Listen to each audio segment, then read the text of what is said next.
écoutez ce que va dire Pascal Praud dans sa chronique. C'est intéressant. Écoutez. De quoi parle-t-on dans les dîners en ville, dans les allées du pouvoir, dans les rédactions, comme dans les écoles de journalisme? De CNews, d'Europe 1, du Journal du Dimanche, du JD News. C'est une obsession. Il existe des milliers de médias en France, des centaines de journaux, des dizaines de radios ou de télévisions. Il a fallu le succès d'une chaîne, une seule, une déflagration dans le paysage médiatique pour mettre par terre le système. Comment? Les journalistes qui appellent un chat, qui ne masquent rien de la réalité du pays, qui rapportent les faits et ne mettent pas la poussière sous le tapis quand il s'agit d'examiner les causes. Mais vous n'y pensez pas, jeune homme. La vérité n'est jamais simple à dire, sinon tout le monde la dirait. Panurge est le saint patron des journalistes. Panurge et Ponce Pilate, unis dans le mouvement et dans la lâcheté, parmi les porte-paroles du cercle de la raison. Ce week-end, offensive tous azimuts, contre ce que les bien-pensants n'aiment la presse Bolloré, mais qui est tout simplement une presse libre et indépendante.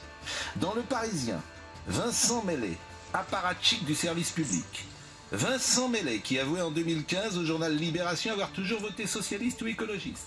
Militant de la cause, Vincent Mellet déclare, je cite, « Nous sommes ses pires adversaires. Nous, CNews.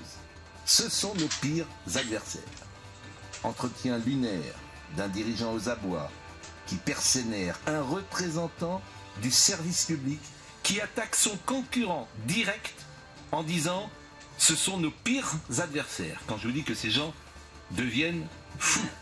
Pour M. Mellet, le pire n'est pas la situation internationale. Le pire n'est pas le quotidien des Français. Le pire n'est pas l'insécurité, le chômage, la dette. Le pire, c'est nous, c'est News. M. Mellet parle d'un oligopole hostile pour une seule télévision, une seule radio et 2 hebdomadaires. Je rappelle que Radio France, ce sont 7 antennes de radio et 5 chaînes de télévision. L'oligopole, c'est Radio France. Dans le même temps, Emmanuel Grégoire, candidat à la mairie de Paris, écrit une tribune dans Le Monde pour évoquer l'hypothèse d'un rachat du journal Le Parisien par Vincent Bolloré qui impliquerait, selon Grégoire, la surexposition identitaire et sécuritaire et une fin de l'information au profit des opinions. Il faut dire à tous ces gens que c'est le public qui choisit, c'est le public qui décide, c'est le public qui comprend. Ouais. Le public, ces gens le méprisent, c'est le public qui fait le succès de CNews. Mais au fond, tous ces intolérants, ces sectaires, ces doctrinaires ne veulent qu'une seule ligne.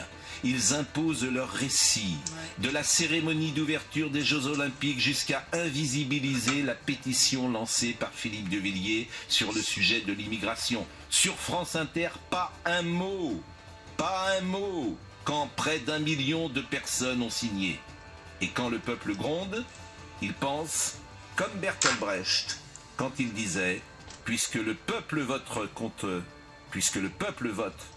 le gouvernement, il faut dissoudre le peuple. » Voilà, donc vous avez entendu, il est vrai que CNews, vous avez vu, ils ont fermé C8 et Énergie 12.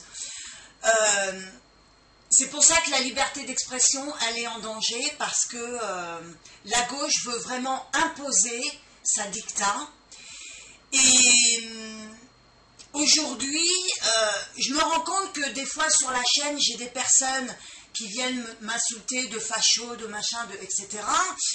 Mais je ne rentre pas dans leur violence, parce que comme je dis, quand on a peur, on attaque, quand on n'a pas d'arguments, on attaque. Et moi, les arguments, je les ai.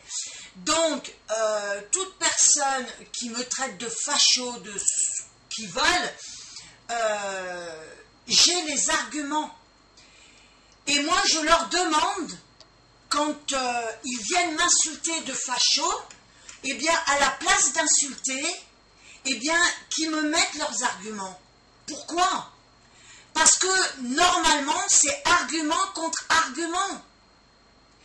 Et évidemment, on a chacun le droit d'avoir notre pensée. Et aujourd'hui, malheureusement, la liberté d'expression, elle est en danger parce qu'on a une gauche qui veut nous obliger à penser exactement comme eux. Ils ne veulent pas regarder la réalité en face. Mais moi, je leur dis à ces gens-là, si demain, le gouvernement décidait que tous les immigrés devraient être logés chez les Français, pensez-vous réellement que les gens de gauche vont les prendre chez eux? À méditer.